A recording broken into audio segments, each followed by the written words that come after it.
കഥകളും അലങ്കൃതമായി തീരാം. പകരുന്ന തരം പ്രവണതകളും കരളിതളായി വിരിയാം.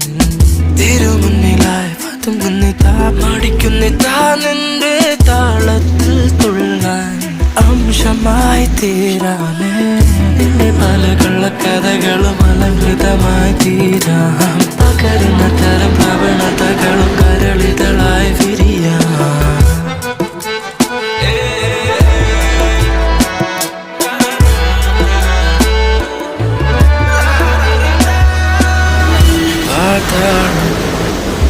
ൂരായാലും നിന്നെ വിളിച്ചാലും ഷാടും ഏത് തമ്മ പെണ്ണെന്നെ കടിച്ചാൽ ഞാൻ മുളകായി മാറും. പിന്നവനെറിഞ്ഞാൽ ഇണയായി ഒരു ചിരയും ചാർത്തും മനസ്സിലെ